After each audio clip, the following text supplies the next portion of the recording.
राज्याचे माजी मुख्यमंत्री आणि या सदनाचे सदस्य उद्धव ठाकरे साहेब हे आज विधान परिषदेचा निरोप घेत आहेत.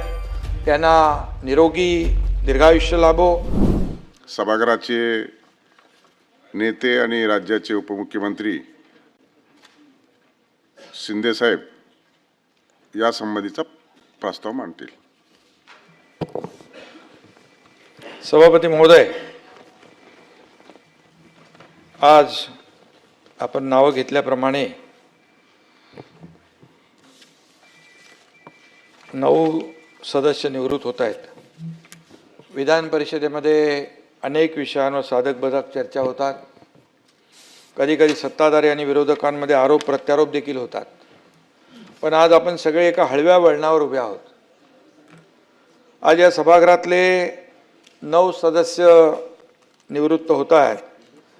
किती टाळलं तरी हे निरोपाचं वळण काय आपल्याला टाळता येत नाही. आणि निरोप देणाऱ्यांची आणि निरोप घेणाऱ्यांची इच्छा नसली तरी थांबा आला असल्याने थांबावंच लागतं. मग तो प्रवास असो किंवा विधिमंडळाचा सहवास असो, ज्याचा थांबा आला त्याला थांबावेच लागतं. आणि सध्या चैत्र नवरात्रोत्सव आहे.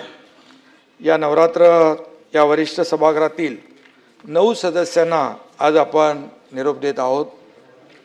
त्यामध्ये उद्धव ठाकरे साहेब आहेत, डॉक्टर नीलमताई गोरे आहेत, अमोल मिटकरी आहेत, शशिकांतराव शिंदे आहेत, रणजित सिंग मोहिते पाटील आहेत, राजेश राठोड आहेत, संदीप जोशी आहेत, दादाराव केचे आणि संजय केनेकर आहेत.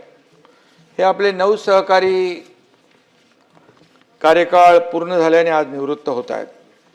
गेल्याच आठवड्यामध्ये राज्यसभेतील काही सदस्यांच्या निरोप समारंभात या देशाचे लोकप्रिय प्रधानमंत्री नरेंद्र मोदीजी यांनी भाषणात सांगितलं.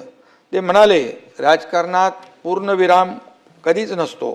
सदस्य राज्यसभेतून निवृत्त झाले तरी त्यांचे जनजीवन संसदेच्या कक्षेबाहेर निरंतर सुरू असतं. त्याच धर्तीवर आज विधान परिषदेतून निवृत्त होणाऱ्या सदस्यांचं कार्य यापुढेही निरंतर सुरू राहील याची मला खात्री आहे. आणि यापैकी काही सदस्य पुन्हा सभागृहात येतील, त्यासाठी देखील मी शुभेच्छा देतो. राज्याचे माजी मुख्यमंत्री आणि या सदनाचे सदस्य उद्धव ठाकरे साहेब हे आज विधान परिषदेचा निरोप घेत आहेत. त्यांना निरोगी दीर्घायुष्य लाभो अशा मनापासून शुभेच्छा देतो. तसेच त्यांना पुढील राजकीय वाटचालीसाठी